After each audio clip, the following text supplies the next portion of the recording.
Olá, meus queridos, tudo bem? Sejam bem-vindos a mais uma videoaula. E o assunto de hoje são as revoltas do período regencial. Para finalmente nós terminarmos, né? Essa aqui é a nossa terceira aula, o nosso terceiro vídeo, né? Sobre o período regencial e agora, especificamente, sobre as revoltas do período regencial. Tá bom? Já organizei elas aqui. E temos um mapa também para que você consiga localizar aí visualmente em que região, né? Em que província do Brasil aconteceu cada uma delas, tá? Começando então pela cabanagem. Tá? Uma revolução aqui, uma revolta que foi de 1835 até 1840. Então, 5 anos aqui, e ela ocorreu aqui na região do Grão-Pará, como vocês podem perceber aqui no mapa, tá bom? O que foi essa revolta? Ela foi uma revolta de caráter popular, tá? Até por isso que vem o nome de cabanagem. Dessa revolta vem dos cabanos, os grandes participantes desse movimento. Então eram pessoas pobres, elas habitavam essas cabanas nas margens dos rios. Então pessoas extremamente pobres que vão dar um nome desse movimento. Então ele é caracteristicamente uma revolta aí popular. Só que tem um detalhe muito importante. Vocês vão perceber aqui, ó, que o líder do movimento, que é o Eduardo Angelim, ele era um aristocrata. Ou seja, o líder do movimento ele é da elite. Porém, ela é caracteristicamente uma revolta popular. O que significa isso? Significa que o líder ele vai ser um aristocrata, ele vai ser da elite e ele vai utilizar a população para promover essa revolta. Faz sentido? Então a população é como se ela fosse a massa de manobra. Só que em decorrer aí da revolução, eles vão lutar por interesses distintos. Tá? Então por isso que fica aí essa diferença entre ser uma revolta popular, porém tem participação da elite, eles são os líderes do movimento, só que em determinado momento eles vão romper também. Tá? Qual seria o objetivo, né? O objetivo principal dessa revolta? Eles querem a independência do Grão-Pará. Tá bom? Por quê? E agora a gente separa um pouco em relação aos dois grupos, tá? Essa camada mais popular e essa elite. Cada um quer um objetivo diferente após essa separação da região do Grão-Pará. Tá? O que os pobres querem? Melhores condições de vida. Então, basicamente, eles estão lutando por melhores condições de vida. A ideia é que, após separar essa região aí do Brasil, se livrar do governo, o governo regencial, né, essa centralização do governo regencial, eles poderiam lutar por melhores condições de vida. Tá bom? Já pelo lado da elite, o objetivo dela é ter mais participação política e administrativa da província. Então, se eles conseguirem independer a província do restante do Brasil, agora eles vão passar a ter o controle político e administrativo dessa região. Tá? Então, são dois grupos distintos, com objetivos distintos, só que daí eles estão juntos no sentido de separação dessa região do restante do Brasil. O que é muito interessante, tá? Então, nesse sentido, essas revoltas do período regencial, elas podem se assemelhar às ideias das revoltas nativistas, que também tinham por objetivo separar cada uma das regiões do Brasil. Só que aquelas lá, né, as nativistas, antes do processo de independência do Brasil. Então é se libertar do domínio de Portugal, se separando da colônia Brasil. Agora, o objetivo é que cada região, cada província, consiga ter a sua autonomia em relação ao Brasil, país independente, principalmente lutando contra o governo regencial, tá? Porque a ideia e o principal problema do período regencial no Brasil é que o governo queria manter a centralização e a unidade do Brasil, e diversas regiões estavam querendo se separar disso. Tá bom? O que acontece? Esses dois grupos, então, unidos nesse objetivo comum, vão acabar capturando ali o governador, o Bernardo Lobo de Souza, e vão executá-lo. E a partir disso, eles vão formar o seu próprio governo, esse governo revolucionário. Tá? Quais as características disso? Nós sabemos que esse governo ele era fiel ao sistema monárquico. Tá bom? Então é uma revolta contra o governo regencial, mas não contra o sistema monárquico. Então pode até separar essa região. E depois, quando o Dom Pedro II tomar o poder e voltarmos à monarquia, aí a situação poderia ser diferente, tá bom? E era então contrário ao governo regencial, porém a favor do sistema de monarquia. Eles vão sofrer diversas crises internas nesse governo revolucionário, diversas traições entre os líderes, diversos problemas, execuções também. E aí, quando o governo passa de novo para esse Eduardo Angelim, né, que era um dos líderes do movimento, ele vai começar a ser o governador, eles vão sofrer uma forte repressão, tá? De quem?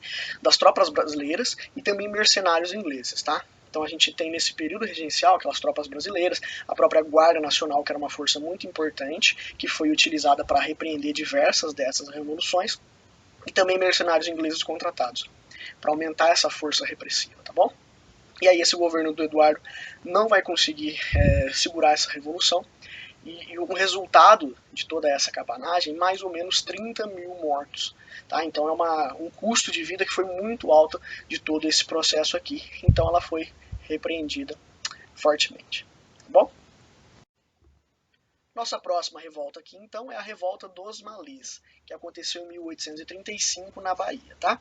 Revolta dos Malês por quê? Quem eram esses malês? Tá? Esses malês eram negros africanos praticantes do Islã, ou seja, eram escravos ou ex-escravos africanos que praticavam o islamismo, que eram muçulmanos, tá bom? Eles eram o grupo mais característico dessa revolta, mas vocês vão perceber que não é o único grupo que participou dela, tá?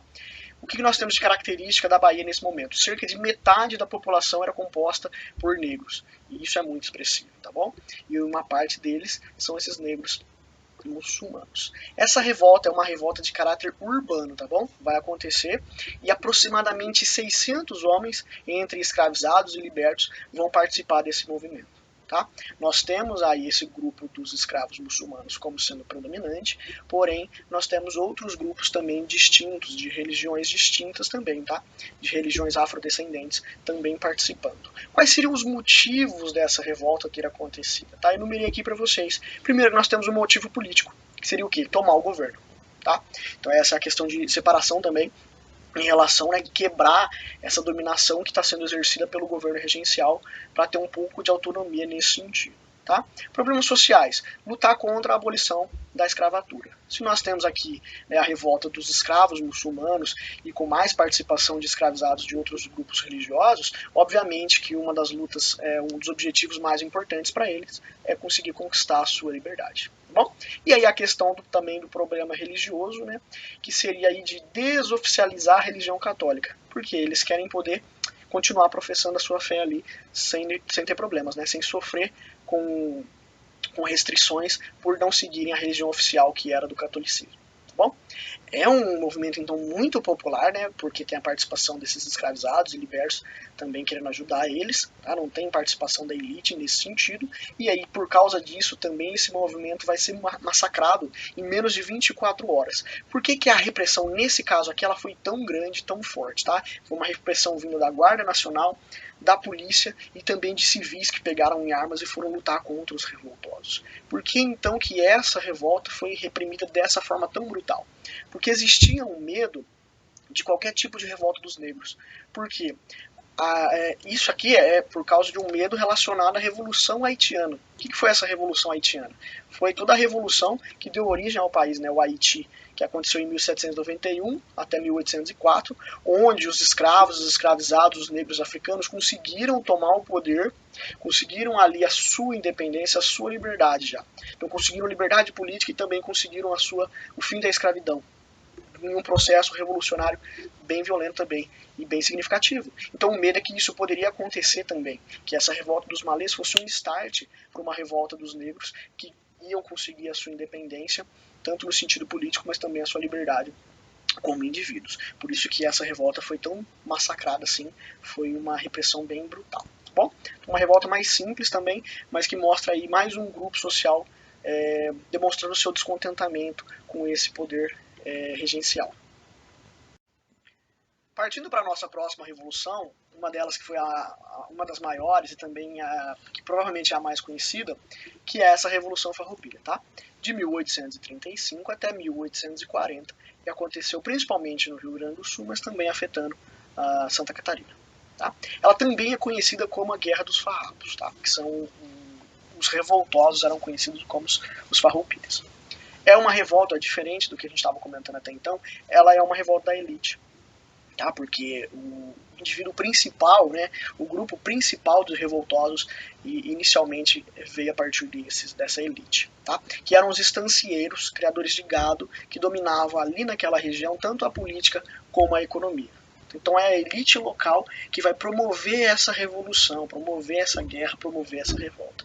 Tem participação popular? Sim, nós temos, mas o líder e os interesses principais era dessa elite, tá bom? Por isso então que nós dizemos que essa é uma revolta, uma revolução da elite, tá? Qual seria o principal motivo para que tivesse eclodido essa revolução? Então nós estamos focados aqui nesse motivo no sentido de altas taxas sobre o principal produto da região. Qual que é o principal produto da região? A carne, né? Já que eles são os estancieiros criadores de gado, então o principal produto deles é a carne, que seria ali o charque, né? Aquela carne seca para poder comercializar em grandes distâncias, também o couro, o sebo, todos os produtos provenientes da pecuária. E isso era o principal produto ali de exportação dessa região.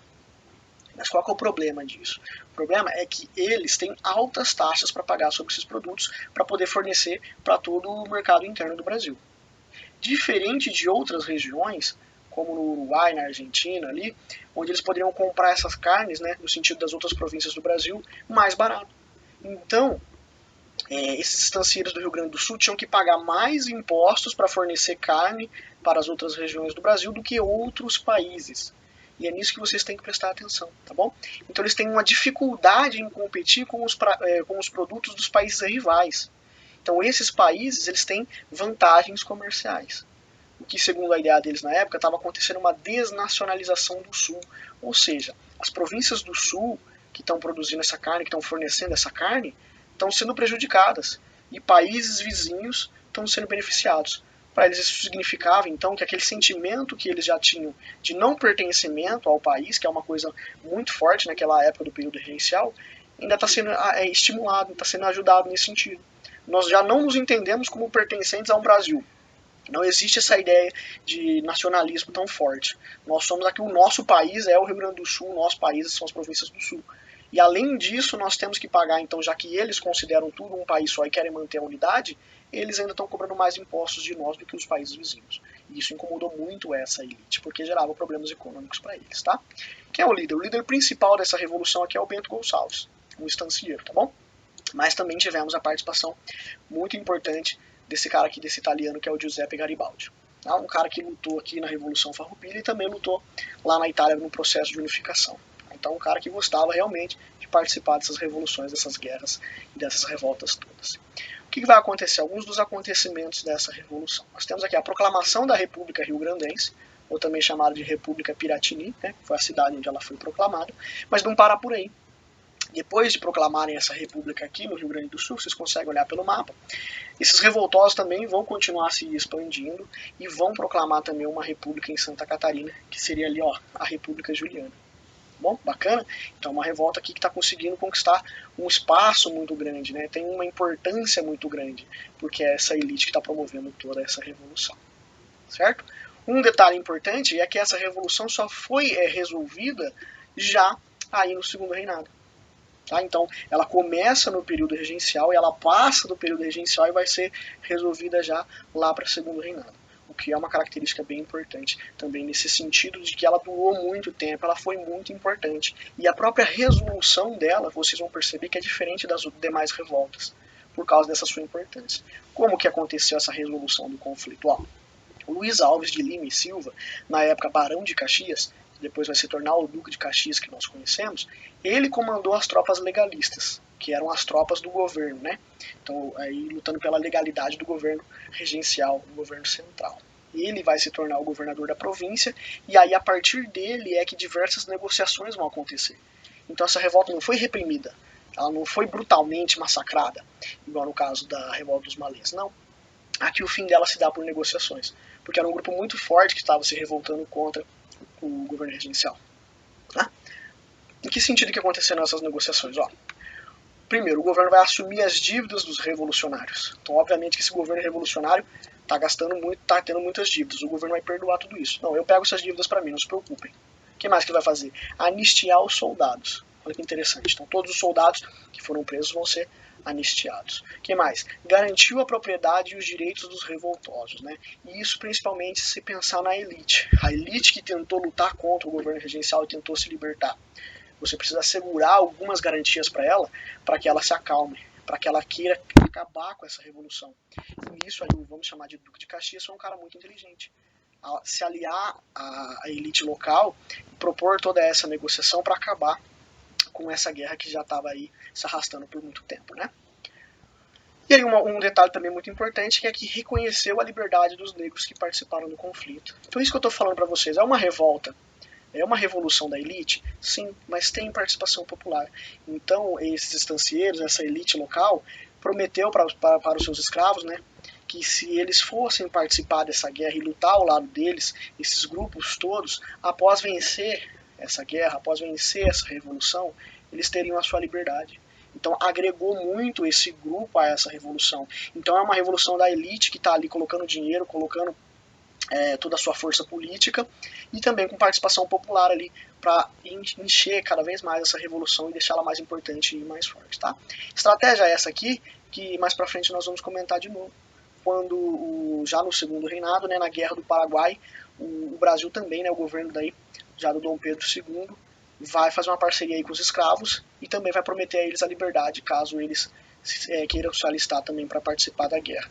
Então, uma questão muito importante aqui já foi utilizada durante a Revolução Farroupilha, tá? Então, a partir dessas negociações, aí a Revolução vai acabar, tá? E aí essas repúblicas vão ser desfeitas e essas províncias voltam aí a pertencer ao Brasil, tudo bem? Mas essa é uma revolução realmente muito importante com esses seus diferenciais. Mais uma das nossas revoltas agora, a Sabinada, que aconteceu de 1837 a 1838, também na Bahia. Tá? O que nós temos aqui? Foi um movimento das camadas médias urbanas. Então, mais uma vez, um movimento aí envolvendo uma determinada classe social, ali, um determinado grupo. Aqui no caso, os comerciantes, os profissionais liberais e os oficiais militares.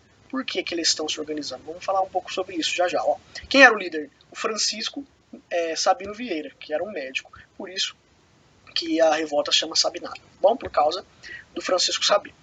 O que motivou toda essa revolta? Principalmente, né, o motivo principal era essa obrigatoriedade do alistamento militar. Por que esse alistamento militar era obrigatório? Porque nós temos que pensar que o principal problema desse período regencial não é o governo central tentando manter a unidade do Brasil, tentando obrigar todas as províncias a permanecerem fiéis e obedientes ao governo central. Então, para isso precisava de uma força militar muito forte. Então, nesse sentido, o alistamento militar ele era muito importante para que o poder central, para que o governo regencial tivesse força o suficiente para reprimir cada revolta. Mas aí, nesse sentido, acabou causando a própria revolta, né, essa Sabinada. O movimento vai ser repreendido, né, por quê? Fácil de entender. Faltou o apoio dos demais grupos da sociedade. Tá? Então, ele é um movimento das camadas médias urbanas, só que eles não tiveram o apoio dos proprietários de terra e nem dos escravizados. Dessa forma, eles não tinham o poder econômico suficiente e nem a quantidade de gente o suficiente para promover uma revolta, né? Promover uma revolução que durasse mais tempo ou que tivesse mais importância nesse significado. Tá? Então, uma revolta um pouco mais simples aí nesse sentido. E a nossa última revolução, que foi a Balaiada, que aconteceu de 1838 a 1841 no Maranhão. Bom, o que aconteceu aqui nessa revolução? O que nós temos de características dela? Primeiro que aqui acontecia uma disputa entre a elite rural e os liberais maranhenses, que eram conhecidos como bentivis. Tá? Então essa elite rural brigando com os liberais. Tá? Qual que é a questão dessa briga? O que tem de importante nisso? Aqui era muito comum a utilização dos sertanejos, né? Então pessoas pobres, os vaqueiros, os camponeses, para atos ilícitos. Como assim? Como se fossem capangas, né? Então essa elite rural acostumada a contratar capangas para atacar os seus adversários políticos, né? No caso os liberais. Então rolando uma briga política muito intensa e aí com a participação dessa camada popular que era contratada muitas vezes para servir de capangas aí e cometer esses crimes contra os opositores. E daí? E daí que é esse grupo, né? É uma revolução também, é uma revolta popular, é esse grupo desses sertanejos que vai se cansar de ser explorado, de ficar ali sendo marginalizado, sendo explorado, sendo utilizado ali como uma massa de manobra, e vai se organizar nessa revolta, tá? Quem são os líderes? O Manuel Francisco dos Anjos Ferreira, o vaqueiro Raimundo Gomes e o Cosme Bento, que ele era líder de um grupo de escravos aquilombados, ou seja, pegou diversos escravos no quilombo e também se juntou nessa revolta. Então, uma revolta de diversos grupos, mas também de camadas populares. Tá? Qual foi o problema em relação a essa revolta? Ela não teve uma liderança muito bem organizada. Cada ali, um desses líderes representava um grupo da camada popular, mas eles não estavam muito bem organizados para conseguir enfrentar o que? A repressão que vai vir, né? Todas essas revoltas foram repreendidas. Então a repressão vai vir no sentido aqui para acabar com a balaiada também, e eles não estavam organizados bem o suficiente para se proteger. Tá? Então por isso eles foram repreendidos aqui por quem? Luiz Alves de Lima e Silva.